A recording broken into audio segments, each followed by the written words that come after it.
Muy buenos días, bienvenidos a Encuentro con Julio Villagrán. Hoy es miércoles 21 de marzo. Estamos con una nueva propuesta. Queremos hablar un poquito sobre la perspectiva de aquellos sectores que están agrupados, que son sindicatos, que son sectores representantes de algunas áreas importantes del país a nivel de empleados. También queremos conocer un poquito sobre cómo es la perspectiva, qué les depara a ellos con los resultados electorales del 4 de marzo. Me acompaña en el estudio Leonel Herrera, él es el presidente de la Asociación de Radios Participativas de El Salvador, ARPAS, y también miembro de ASGOJU, que es uno de estos gremios que estamos hablando, que agrupa sindicatos y a otras, digamos, porciones de la población que están vinculados a la reivindicación social. Está conmigo Leonel, a quien le damos la bienvenida. Leonel, gracias por aceptar esta invitación. Gracias, Julio, muy amable. Gracias por la invitación y un saludo para toda la teleaudiencia de su programa. Queremos que nos contés luego, después del corte, que nos contés un poquito qué es lo que ustedes han vivido con esto. He visto que en redes sociales ustedes han hecho demandas puntuales al gobierno, ustedes han hecho demandas puntuales al partido de gobierno sobre las cosas que ustedes creen que se debe hacer después de los resultados electorales. De eso vamos a platicar con nuestro amigo Leonel Herrera, es el presidente de la Asociación de Radios y Programas Participativos de El Salvador. Ya regresamos. Ya estamos en Encuentro con Julio Villagrán. Gracias por preferir quedarse con nosotros. Recuerde que este programa se retransmite a las 11 de la noche, también en TVX. Me acompaña en el estudio Leonel Herrera, él es el presidente de ARPAS, la Asociación de Radios y Programas Participativos de El Salvador, y también es representante en el movimiento ASGOJU, que ya nos va a contar él un poquito qué es lo que están haciendo. Hemos visto unas demandas puntuales que han hecho al gobierno, inclusive están demandando algunas destituciones así de manera muy concreta, y de eso vamos a platicar con Leonel. Leonel, gracias por aceptar esta invitación. Luego de los resultados electorales, Leonel, los sectores sociales también se han expresado, también tienen posición sobre lo que ha pasado. Sí, mire, yo para contextualizar la respuesta a su pregunta, me gustaría comentar un poco sobre el origen y la trayectoria que ha tenido ASGOJU, que es la Alianza Social por la Gobernabilidad y la Justicia. Este espacio lo formamos varias organizaciones de medios comunitarios, de derechos humanos, organizaciones ambientalistas, de mujeres, organizaciones territoriales que promueven el desarrollo local, organizaciones sindicales laborales, es decir, es un espacio amplio integrado por organizaciones, redes, movimientos del sector popular. Y surgió hace unos 3 años en un contexto donde en el país mirábamos muchas señales fuertes de desestabilización. Por eso el nombre de Alianza por la Gobernabilidad y la Justicia, ¿verdad? Entonces planteábamos en aquel momento muchas señales de desestabilización en el país, provenientes de sectores de la derecha oligárquica que con el control desde la Sala de lo Constitucional, desde la Asamblea, desde el poder mediático, del poder económico, pretendían, digamos, cercar al gobierno y digamos, eso no es bueno para el país, ¿verdad? Este país necesita consenso, necesita que las diferentes fuerzas políticas, económicas, sociales confluyan hacia grandes objetivos generales sobre cosas que nos interesan a todos, ¿verdad? La seguridad pública, la protección del ambiente, políticas económicas orientadas a reducir los niveles de desigualdad, y no se vale sabotear, bloquear. Ya en aquel momento veíamos muy fuerte esta estrategia del Partido Arena de oponerse a todos los esfuerzos que desde el Ejecutivo se implementaran de bloquear especialmente el financiamiento público. Entonces surge, digamos, en ese contexto, esta alianza que llamaba a buscar acuerdos en el país y por la justicia, porque nosotros consideramos que la base de todos los problemas que tenemos en el país es la injusticia social. Para ¿verdad? nada son ustedes un brazo político del FMLN o del partido de gobierno. No. De hecho, nosotros acordamos en aquel momento asumir frente al gobierno, por ejemplo, una posición de apoyo crítico, ¿verdad? Es decir, apoyamos al gobierno. Dando el beneficio de la duda, Leonel. Exacto, en aquellas cosas, ¿verdad?, que son positivas, ¿verdad?, que son consecuentes con una visión de un gobierno progresista, democrático, que busca cambios en favor de la gente, pero también de señalar, de criticar, de cuestionar aquellas acciones u omisiones que fueran en sentido contrario. Por eso es que hemos mantenido esa posición, digamos, crítica en algunas cosas del gobierno. No es que su agenda, digamos, la esté llevando el gobierno, o que su agenda la lleve el partido de gobierno. No, ¿verdad? Como te decía, Porque según lo que me estás describiendo, Leonel, hay organizaciones interesantes, importantes del país, que tienen una voz, me imagino yo, de manera muy auténtica.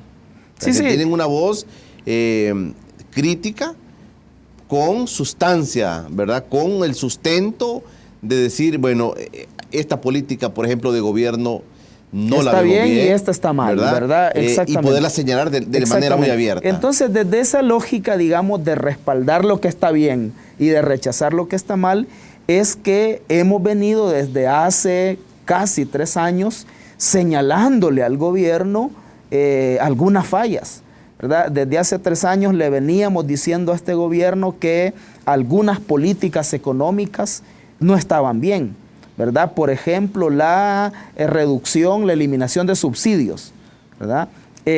Ahora recién se anuncia que se va a restablecer los subsidios de la energía eléctrica, del gas propano. ¿Ustedes lo señalaron? Nosotros lo señalamos. Hace 3 años no deben de eliminarse los subsidios, porque eso va a afectar a la población y además va a tener un costo político electoral para el FMLN.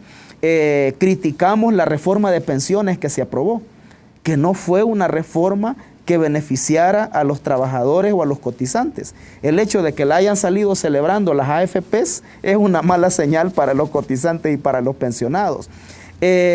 Cuestionamos estas reformas a la ley de asocio público-privado, que abre la ventana a una nueva ronda de privatizaciones.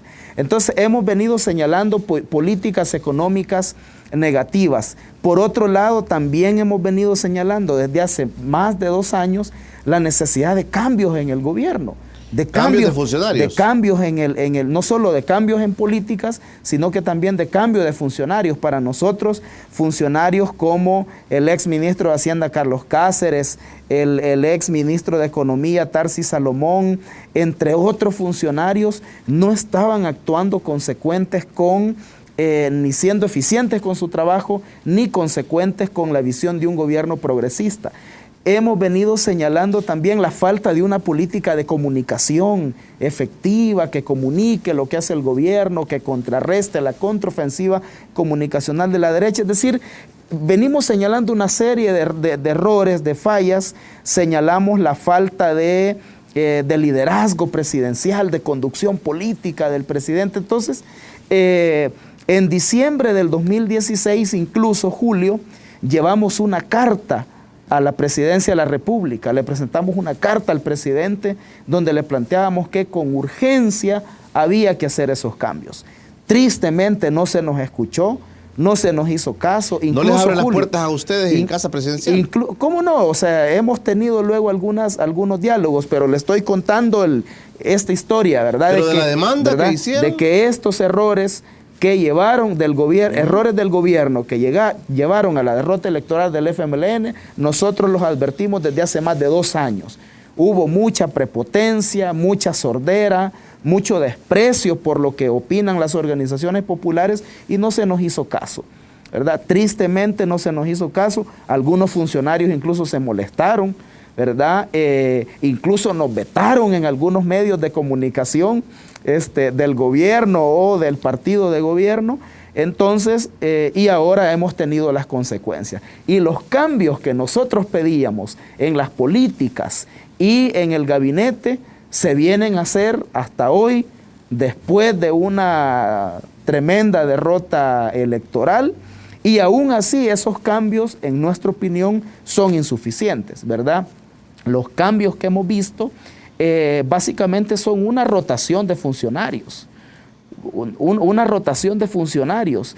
Yo no sé por qué no logran comprender exactamente el mensaje que la gente da, porque la gente a funcionarios como los que mencionamos y otros no los quiere ver en el gobierno.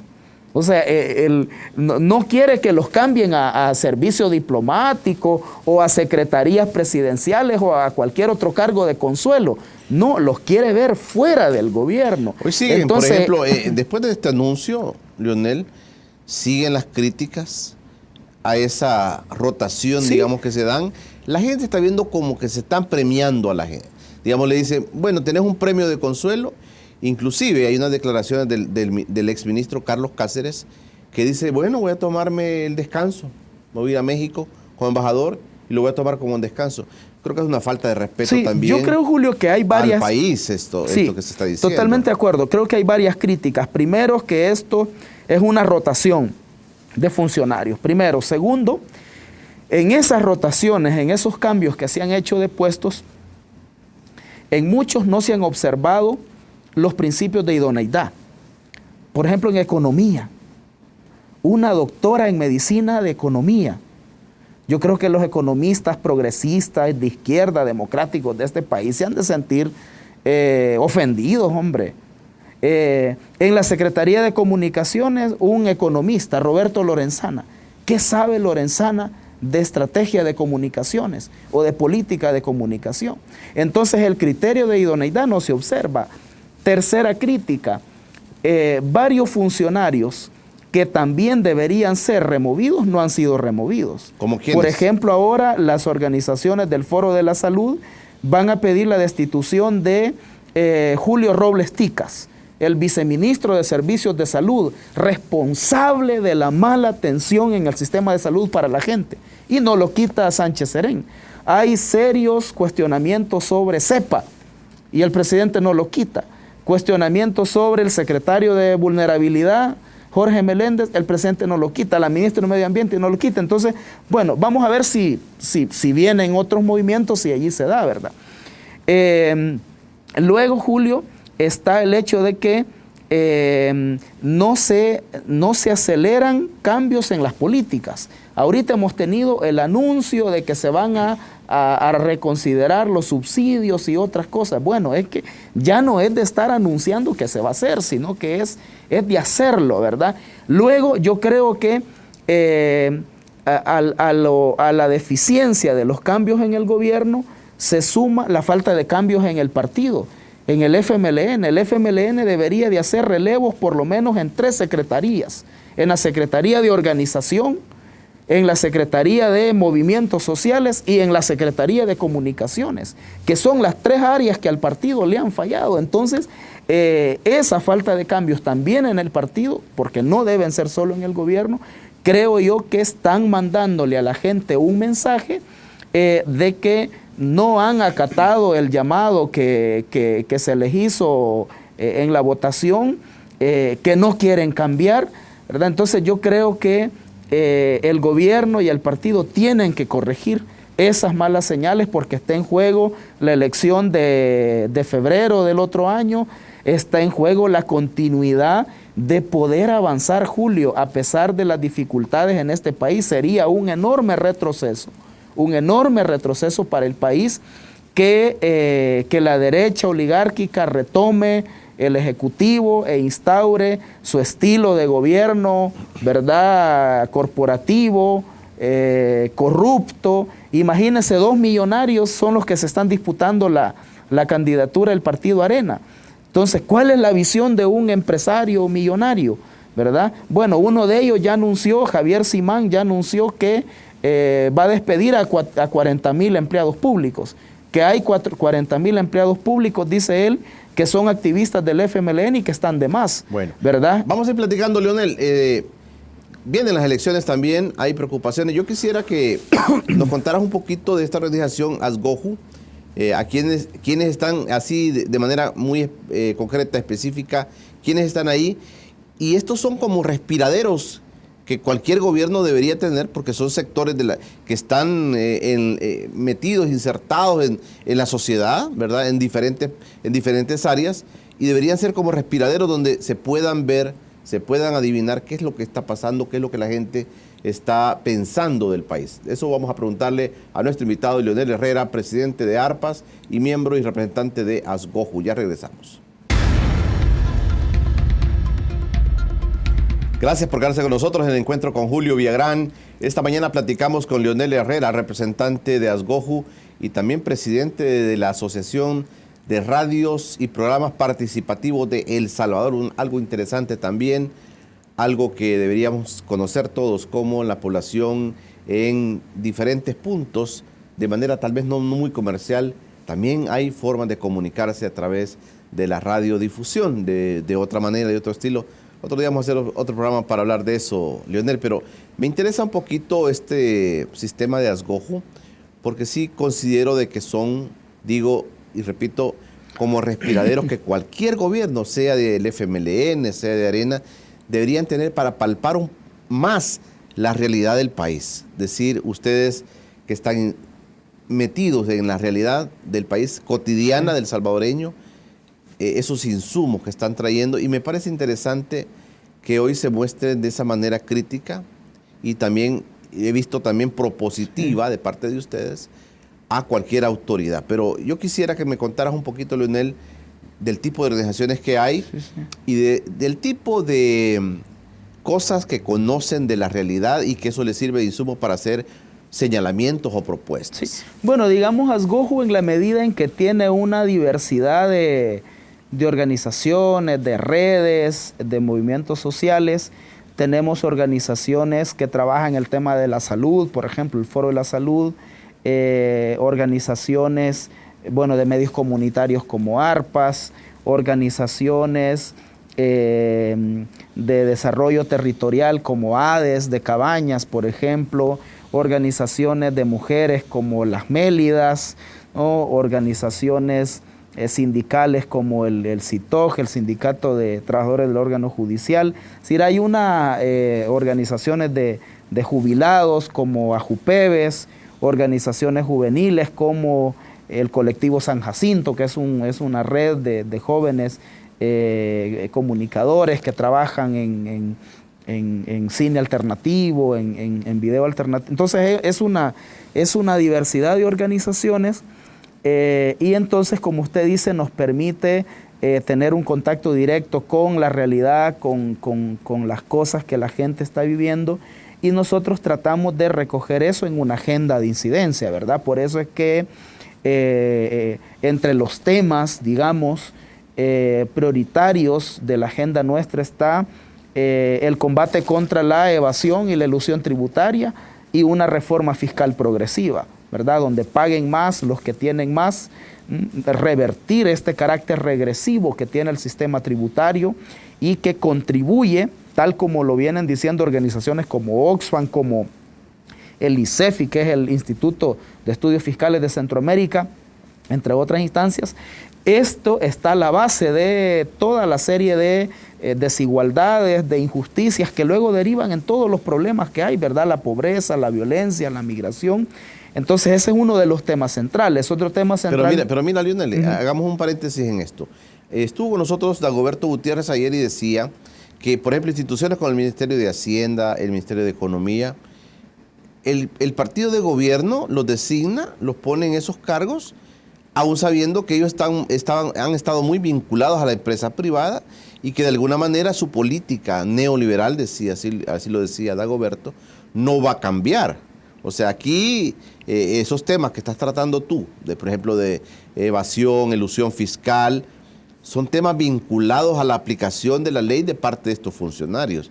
Pero realmente en 9 años, por ejemplo, el ministro Cáceres estuvo 9 años y el partido FMLN y el gobierno no cambió también Sí, su forma de ver sí, estas fue cosas. una de las críticas, Julio, que nosotros planteamos, que había que hacer un combate más efectivo y más eficiente contra la evasión. Fíjese que para combatir más eficientemente la evasión, es cierto que se necesitan algunas reformas legales, institucionales, que requieren mayoría de votos en la Asamblea, ¿no? Sin embargo, esa es otra de las cosas que ellos dicen, que no tenían los votos suficientes. Sin embargo, desde el Ejecutivo y con las facultades que el Ministerio de Hacienda y el Ejecutivo tienen, se podría hacer más. Le pongo un ejemplo para graficarlo.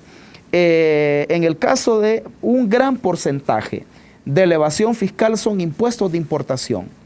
¿Con qué tiene que ver esto? Que no me vengan con el cuento de la falta de correlación para reformar la ley. Tiene que ver con controles más eficientes en las aduanas. Entonces, desde el Ejecutivo se podía hacer más, y una de las críticas nuestras a Carlos Cáceres era que no hacía un combate más eficiente contra la evasión, ¿verdad? Además, Carlos Cáceres asumía el discurso neoliberal de la derecha referido al déficit fiscal, ¿verdad?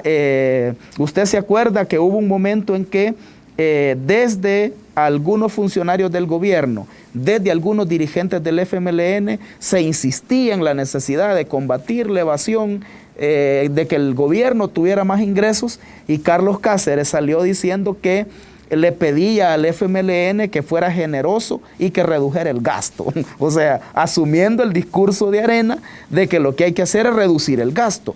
Porque esa es la visión neoliberal. Los neoliberales lo que le dicen es, no, mire, para reducir el déficit, o sea, para resolver ese problema de que los ingresos del Estado no alcanzan para cubrir todos los gastos, lo que tiene que hacer, le dicen los neoliberales, es bajar el gasto. Quite subsidios para que baje el gasto, reduzca la planilla de empleados del Estado para que baje el gasto. No dicen, bueno, veamos cómo se incrementan los ingresos para poder cubrir esto que falta. Entonces combatamos la evasión, hagamos una reforma fiscal, ¿verdad? A no ser que sea incrementar el IVA. Esa es la única reforma fiscal en la que está de acuerdo los neoliberales, en incrementar el IVA, pero no en ponerle impuesto a los ricos por el patrimonio, por la gran ganancia empresarial. Entonces, Cáceres llegó a asumir ese discurso, o sea, era una contradicción terrible, ¿verdad? Otra contradicción terrible fue cuando la ministra de Trabajo y otros funcionarios, incluido el presidente, empujando la reforma, empujando el incremento al salario mínimo, y salió el ministro de Economía diciendo que era contraproducente incrementar el salario mínimo porque iba a afectar la operatividad de las empresas. O sea, el ministro de Economía, con un discurso neoliberal, contradiciendo la política del gobierno, que era incrementar el salario. Bueno, eso al final resultó ser mentira, ¿verdad? Lo que decía el ministro, porque un informe reciente del Banco Central de Reserva demostró que con el incremento del salario mínimo, las empresas habían incrementado sus niveles de rentabilidad. Claro, porque al incrementar la capacidad adquisitiva de la gente, ¿verdad? La gente compra y eso al final tiene un incremento también para las empresas. Pero estás diciendo, Leonel, con esto, que dentro del gabinete de gobierno hay ministros, hay funcionarios que se están marcando entre ellos mismos, que esto puede parecer como la falta que la gente ha dicho, la falta de liderazgo. La falta de conducción política, exactamente. Del mismo presidente de la República. Decir, ¿cómo es posible que no haya armonía en temas tan importantes como lo que tú estás señalando? Sí.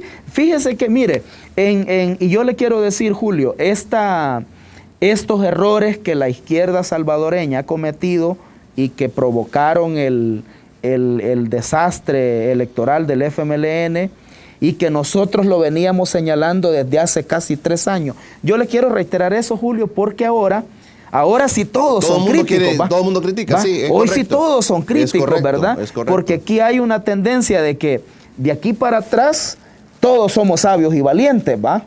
Cuando ya la cosa pasó. Pero en tener el acierto y la valentía de señalar cosas en el momento, no siempre sucede. Entonces, Esto que ahora todo el mundo lo está señalando, nosotros lo veníamos advirtiendo desde hace 3 años. Entonces, mire, estos errores que la izquierda salvadoreña ha venido cometiendo en el gobierno, fíjese que es una constante en América Latina. Si usted revisa el comportamiento de otras izquierdas, bueno, a mí me parece que Frei Betto, este teólogo intelectual brasileño, hace un análisis muy interesante. Frei Betto, hablando de la derrota de los gobiernos del PT en Brasil, hace un análisis que a mí me parece que aplica para todas las izquierdas. Frei Betto dice que las izquierdas gobernantes en América Latina han cometido 3 grandes errores. Primer error, dice él, es que los gobiernos de izquierda no lograron cambiar los imaginarios, el sentido común, no lograron establecer otras narrativas, otros discursos, ¿verdad?, que desmontaran la hegemonía cultural e ideológica del neoliberalismo, ¿verdad? Como no impulsaron políticas efectivas de comunicación, no democratizaron los modelos mediáticos, no hicieron cambios en los modelos educativos, no implementaron políticas culturales que fortalecieran las identidades propias, entonces fracasaron en crear nuevos imaginarios, nuevos sentidos comunes. Él señala que las políticas de apoyo social a sectores vulnerables no fueron acompañados de procesos de formación a la gente, de estrategias efectivas de información y comunicación, y por eso, dice él, muchos millones de brasileños que las políticas sociales de los gobiernos de Lula y de Dilma los sacaron de la pobreza. Esta gente ya convertida en clase media no fue a votar por el PT o fue a votar en contra del PT, ¿verdad? Entonces, eso se explica, y aquí tuvimos algo parecido. Aquí hubo gente beneficiada de los programas sociales que no fue a votar el 4 de marzo o fue a votar en contra del partido de gobierno que ha implementado estas políticas sociales que les benefician. Entonces, ¿cómo se explica eso? Se explica eso porque la hegemonía del pensamiento neoliberal no se ha cambiado debido a que no hubo políticas efectivas, claro, en el plano de lo educativo, de lo comunicacional y de lo cultural. Yo creo que cuando regresemos, Leonel, del corte, tú me digas que ustedes han analizado sobre el mensaje de los salvadoreños. También todo el mundo habla hoy y el mismo presidente de la República dijo, hemos entendido el mensaje que el pueblo nos ha dado. Algunos cuestionan que si ellos realmente han entendido eso. Yo quisiera que me ayudaras a entender, Leonel, cuál es el mensaje, según desde la perspectiva de ustedes, cuál es el mensaje o cuáles son los mensajes que el pueblo le da, en este caso al gobierno, ¿verdad?, rechazando y bajando su nivel de votación al partido de gobierno. Y esto tiene mucho que ver con el próximo año, que vienen elecciones presidenciales, pero yo quiero entender un poquito más, ya que ustedes están insertos en la realidad nacional también, que me ayudes a entender cuáles fueron esos mensajes que se dieron el 4 de marzo. Vamos a seguir platicando con nuestro invitado, Leonel Herrera. Siga con nosotros. Recuerde que a las 11 de la noche es nuestra retransmisión. Ya regresamos. Gracias por preferir quedarse con nosotros en Encuentro con Julio Villagrán. Estamos platicando con Leonel Herrera, representante de Asgoju, una gremial, una porción del país vinculada a diferentes temas económicos y sociales, que nos ayuda a pensar un poquito qué es lo que está pasando en nuestro pequeño país. También el tema de Frei Betto, quería también que terminaras tu idea, pero te dejo planteado, lo del Leonel, mensaje, claro. ¿Cuál es el mensaje? Que el pueblo está dando, no necesariamente al FMLN, sí, no necesariamente a Arena, no, el mensaje que el pueblo le da al país. Sí, sí. ¿Qué está pensando el pueblo? Sí, terminando antes lo de Frei Betto, entonces decía que según él hay 3 grandes errores que han cometido. El primero tiene que ver con el plano cultural, ideológico, de no cambiar los imaginarios, la forma de pensar, la mentalidad de la gente, y la gente sigue pensando con los valores del consumismo, de la competencia, del individualismo, que son los que la hegemonía neoliberal introyecta, ¿verdad? El segundo gran error, dice Frei Betto, tiene que ver con la estrategia política que implementaron las izquierdas, que consistió en pactar la gobernabilidad con las élites.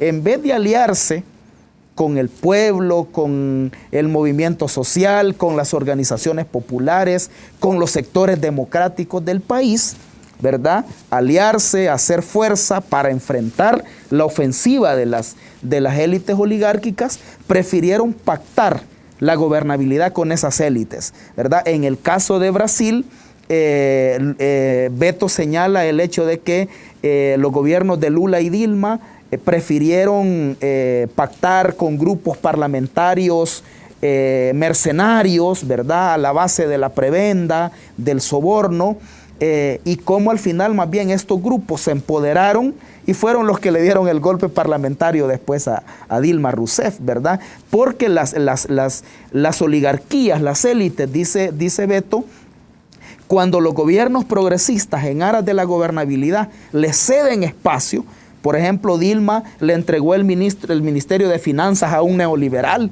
el Ministerio de Economía a otro neoliberal, en aras de calmarlos, de contenerlos y que le permitieran gobernar. Lo que estas élites hacen es empoderarse más y para tener más fuerza y tumbarte después, ¿verdad? Interesante, entonces, interesante. ¿verdad? Es como un comportamiento, digamos. Claro, entonces lo ven muy parecido, ¿verdad? Yo creo que quienes nos escuchan, nos ven, pueden establecer la relación, ¿verdad? Aquí la estrategia de este gobierno ha sido, por ejemplo, en el tema fiscal, negociar con la Arena y con la ANEP.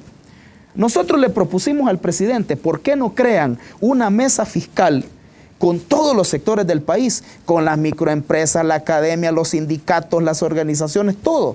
Y que el gobierno se acuerpe, se apoye en todos esos sectores y que entonces emplace a Arena y la ANEP. Pero si la estrategia es que Roberto Lorenzana va él solito y Carlos Cáceres a negociar con Arena y la ANEP, ¿qué van a conseguir? No consiguieron nada, ¿verdad? Entonces, ese es el segundo error, pactar la gobernabilidad con las élites, ¿verdad? En aras de que nos dejen gobernar, ¿verdad? Y descuidar la relación con el pueblo, la correlación con el pueblo. Y el tercer error, dice Frei Beto, tiene que ver con el modelo económico, que no se hicieron cambios estructurales en el modelo económico, que las izquierdas, dice él, en el mejor de los casos, no permitieron que el neoliberalismo se profundizara más, implementaron políticas sociales, programas sociales que mitigan el impacto, los niveles de exclusión que genera el modelo neoliberal, pero no cambiaron las lógicas de exclusión del modelo neoliberal, con el argumento de la falta de correlación, ¿verdad? Sí. Con el argumento de la falta de correlación. No tenemos los suficientes votos en la asamblea. Exacto. Sí. No avanzaron en cambios estructurales. Y lo vemos aquí, ¿verdad? Aquí le voy a decir una cosa, Julio. A nosotros como organizaciones sociales, en algunas demandas que planteamos, incluso se nos mandó a decir desde ciertas personas del gobierno, desde ciertas personas del partido, miren compañeros, sobre ese tema mejor no hablen, hombre, porque no tenemos correlación. Sobre la reforma fiscal progresiva, no tenemos correlación. Entonces mejor nos generan un problema ustedes planteando demandas. ¿En serio? Fíjese, mire Julio, en vez de decir, miren compañeros, sobre ese tema no tenemos correlación, pero ustedes denle.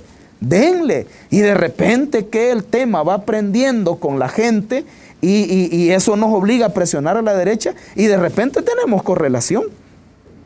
Le voy a contar algunas infidencias. Una vez, cuando hace como 3 años que presentaron la primera propuesta de reforma de pensiones, un técnico del Ministerio de Hacienda y Roberto Lorenzana como secretario técnico.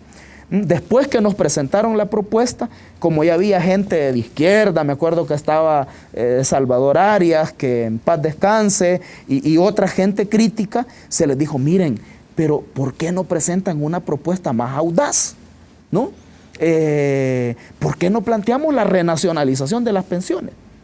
Y dijo Roberto Lorenzana, incluso así como en un tono burlesco, ¿va? Bueno, esto no es cuestión de deseos, de principios, es cuestión de correlación.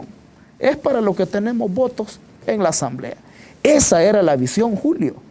En vez de plantear propuestas audaces, emplazar a la derecha y llamar a la gente a que fuera a apoyar esa. Entonces, dice Frei Beto, volviendo a la idea, con el argumento de la falta de correlación no se avanzó, ¿verdad?, en cambios estructurales. Entonces, esos tres errores: no cambiar los imaginarios de la gente, pactar la gobernabilidad con las élites en vez de aliarse con el pueblo, y no hacer cambios estructurales con el argumento de la falta de correlación, es lo que le pasó factura a las izquierdas gobernantes. Y yo creo que en El Salvador estas tres lógicas se aplican bastante. Se aplican. Yo quiero aprovechar, mira, hay dos temas que parecen interesantes. Uno es el tema de la corrupción. Ya hay muchos señalamientos en el tema de corrupción también, y hay señalamientos en el tema del nepotismo, que es un tema que a muchos nos molesta, realmente nos molesta, el nepotismo.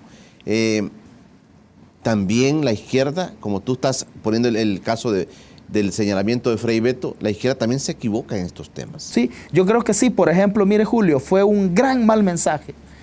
Sánchez Serén pudo mandar un excelente mensaje cuando fue el caso del DECEPA, ¿se acuerda? Que al DECEPA los medios le sacaron que se gastaba $5,000 en bebidas alcohólicas, y solo simbólicamente hicieron que el hombre devolviera el pisto. Habrá que ver si de verdad lo devolvió o si lo sacó del mismo presupuesto de CEPA para devolverlo. Pero era para que el presidente lo despidiera, para que el presidente dijera: en mi gobierno no voy a permitir ningún acto de corrupción y este funcionario se va. Imagínese, Julio, el enorme mensaje de estatura ética y moral que el presidente hubiera mandado, ¿verdad? O cuando anduvieron escondiendo a un familiar del presidente que fue señalado de atropellar a alguien en una motocicleta y que andaba en la madrugada en un vehículo oficial.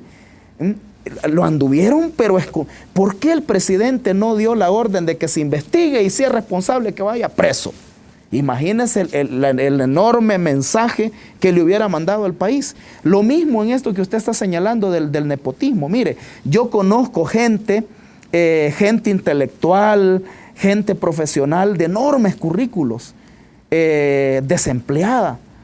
Entonces, cuando ve que cargos donde podrían estar ellos, está la hija o el hijo de un dirigente del partido o de un funcionario sin tener ningún mérito más que ser familiar, la gente se molesta. Entonces yo creo que esos mensajes son equivocados y ojalá se corrijan. Y hablando de mensajes, entonces retomo su pregunta. Mire, yo creo que hay varios mensajes, ¿verdad?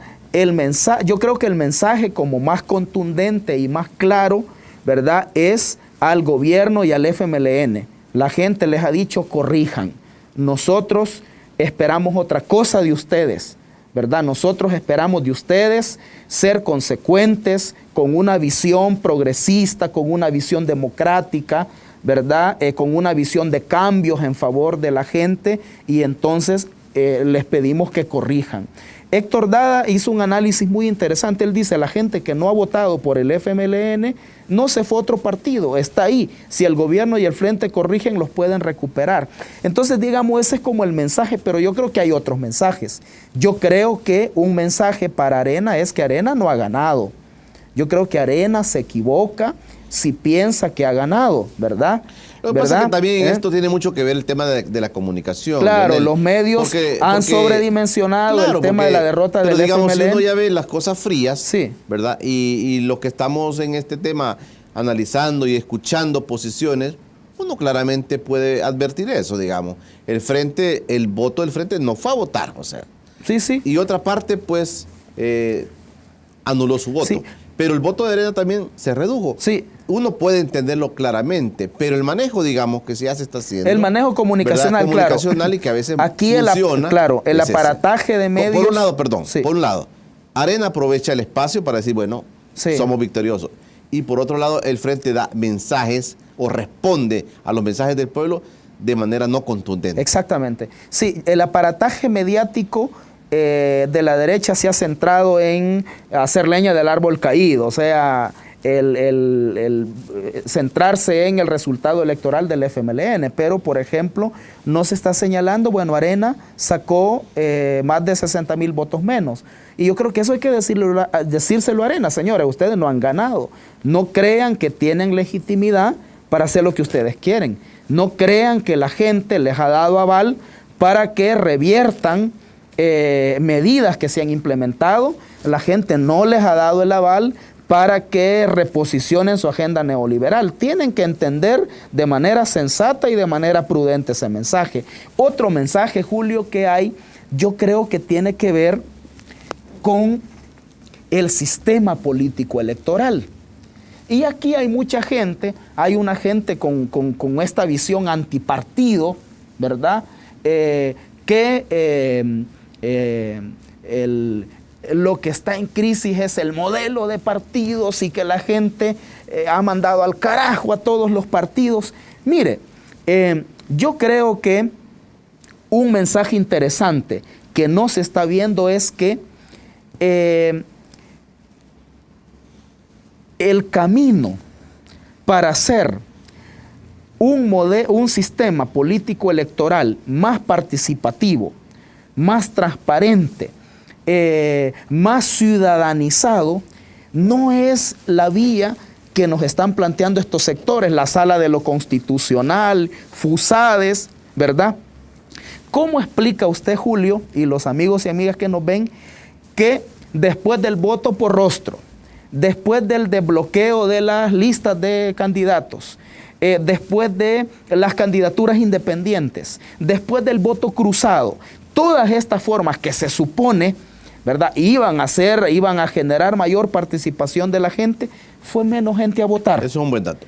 Fue menos gente a votar. Eso es un buen dato. Significa entonces que el voto por rostro, las candidaturas independientes, el voto cruzado, no son mecanismos que incentivan la participación de la gente. Entonces creo yo que esa perspectiva de la sala, de FUSADES y de la gente que tiene esta visión ha sido derrotada también en las elecciones. Perfecto. Y tendríamos que pensar entonces, bueno, ¿cuáles son los mecanismos, cuáles son las vías que se necesitan, las reformas que hay que hacer para hacer que el sistema sea más participativo, más transparente? Yo creo que la vía, la propuesta nuestra es que la vía, Julio, es la democracia participativa, los mecanismos de participación directa de la gente. Aquí deberíamos de discutir plebiscito, referendo, mecanismos que hay en otras latitudes, en un montón de países donde se le consulta a la gente directamente que decida si quiere o no quiere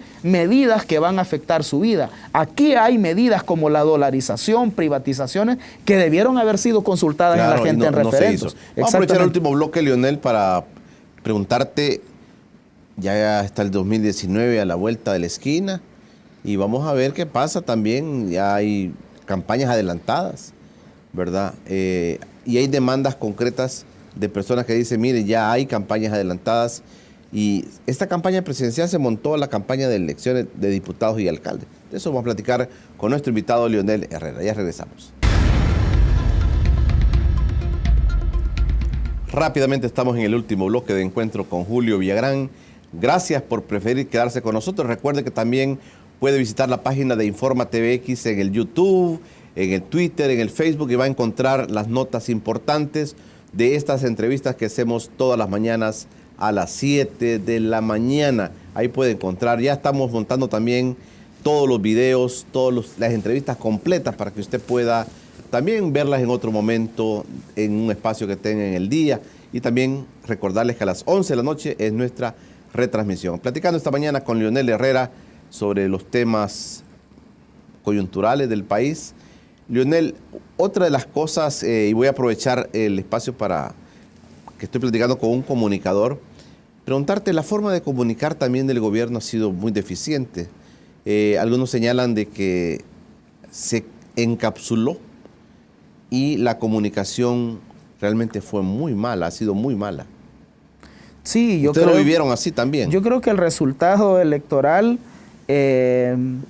ha sido consecuencia de la falta de comunicación. Mire, este gobierno, en continuación del gobierno anterior, han hecho cosas muy, muy valiosas, o sea, muy, muy importantes para la gente. Yo creo que mantener algunas políticas sociales a pesar de todo el boicot financiero de la derecha, a pesar del acoso, de la presión del Fondo Monetario internacional, que había que quitar subsidios, que subir el IVA, que aumentar la edad de jubilación, que congelar el salario mínimo. Yo creo que es valioso que se hayan mantenido programas sociales. Es valioso, por ejemplo, toda esta política de acceso a la información, rendición de cuentas. Sin embargo, todas esas cosas no se supieron comunicar. Nunca hubo una estrategia clara de comunicación. Hay gente en el equipo de comunicaciones de la presidencia, que esos, por cierto, no han sido destituidos, solo se apartó al ex secretario Chicas, ¿verdad? Pero no es él el único responsable. Ahí hay otra gente, subsecretarios, otra gente que operativiza la comunicación, que también deberían ser destituidos por ineficientes, por ineptos, que nunca se trazaron una política efectiva, ¿verdad? Pensaron que basaron la estrategia de comunicación en algunas cosas, por ejemplo, en el programa que hace el presidente. Este programa que hace el presidente, que se transmite en algunos medios, ¿verdad? Se transmite en los medios públicos, se transmite en las radios nuestras, lo transmitimos, y hay otros medios que entiendo que lo transmiten, pero digamos, la apuesta ha sido únicamente ese programa, ¿verdad? Y no fortalecer otros espacios. Yo no sé siquiera si tienen alguna evaluación seria de si este programa, ¿verdad?, realmente tiene impacto, ¿verdad? Hay otras personas ahí que creen que con el Twitter, con las redes sociales, el problema de comunicación se resuelve, ¿verdad? Desde la Secretaría de Comunicaciones, Julio, no ha habido ni una estrategia efectiva de comunicación, ni ha habido claridad sobre las políticas de comunicación, que es otra cosa. Una cosa son las estrategias de comunicación del gobierno, ¿verdad? Todo el aparataje comunicacional que el gobierno tiene para visibilizar su trabajo, para que la sociedad se informe de lo que hace, pero otra cosa son las políticas de comunicación, es decir, aquellas políticas públicas, ¿verdad?, en el ámbito de las comunicaciones. Por ejemplo, la Secretaría de Comunicaciones aquí no ha dicho ni pío sobre la renovación de las concesiones de radio y televisión, sobre la digitalización de la televisión. Ha sido más bien la CIGET, ¿verdad?, como ente regulador, como ente técnico, el que ha impulsado esos procesos, ¿verdad? Aquí se impulsó una reforma a la ley de telecomunicaciones en la que fue resultado de un proceso de incidencia de organizaciones, de una sentencia de inconstitucionalidad, pero desde el gobierno nunca hubo una apuesta clara, ¿verdad?, sobre esa reforma. Entonces, las políticas de comunicación fallaron, ¿verdad? El gobierno, este gobierno, en sintonía con lo que dice Fray Beto sobre el primer gran error de las izquierdas, referido a no cambiar los imaginarios, no se planteó la democratización del ecosistema comunicacional del país, a pesar de que está en el plan de gobierno. En el plan de gobierno se plantea que se iba a potenciar medios comunitarios, medios públicos, pero no se hizo, ¿verdad? Hay en la Asamblea Legislativa un proyecto de ley de medios públicos que plantea institucionalizar a los medios del Estado como medios independientes, plurales, al margen de los gobiernos de turno. Ellos no lo quisieron hacer con el argumento de que necesitaban los medios del Estado para informar y para contrarrestar la ofensiva de la derecha mediática. No quisieron avanzar en un sistema de medios de comunicación público. Con nosotros incluso en algunos momentos se molestaron porque insistíamos en esa propuesta. ¿Sabe? Vino Ignacio Ramonet. Ignacio Ramonet vino hace como 3 o 4 años a decirles, las izquierdas gobernantes tienen que crear medios públicos. Primero les dijo él, porque las izquierdas deben reivindicar lo público ciudadano, sistemas de salud públicos, sistemas educativos públicos, sistemas de medios públicos. Y segundo les dijo, porque si las izquierdas no convierten los medios gubernamentales en medios públicos, si pierden las elecciones, cuando la derecha regrese, como los medios gubernamentales se quedaron como medios gubernamentales, estas derechas en el gobierno ahora van a tener la mayoría de medios privados con ellos y además los medios del gobierno. Y las izquierdas, ahora en la oposición, no van a tener espacios. Entonces, pero por ejemplo, no se avanzó en institucionalizar los medios públicos. No hubo una estrategia clara de fortalecer a los medios comunitarios. Lo único que hubo fue un poco de pauta publicitaria. Digamos, el gobierno, sin dejar de darle a los grandes medios, también repartió a otros medios de comunicación. Algunos medios chiquitos se quejaron de que no pagaban. Claro, porque al final la lógica no se invirtió.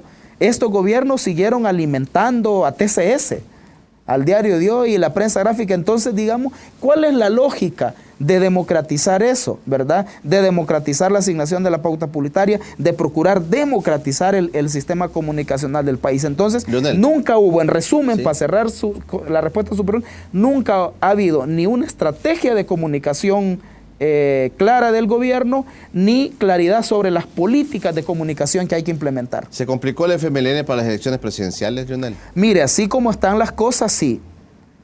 Así como si el gobierno y el frente no corrigen, no hacen las correcciones necesarias. ¿Lo están haciendo, Leonel? No, los cambios son insuficientes, ya decíamos, ¿verdad? Rotaciones ¿Ustedes en vez de están cambios. insatisfechos con los cambios? Ahora mismo, Julio, hay una movilización del Foro de la Salud pidiendo la destitución del viceministro de Salud, el viceministro de Servicios de Salud Robles Ticas, porque es el responsable de la mala atención de los servicios de salud a la gente en el sistema público y que por eso la gente se molestó y no fue a votar. Entonces, los sectores que ustedes representan insatisfechos con los cambios. Insatisfechos, ¿verdad? No son los cambios suficientes, ¿verdad? Es una rueda de caballitos y la gente lo percibe, Julio.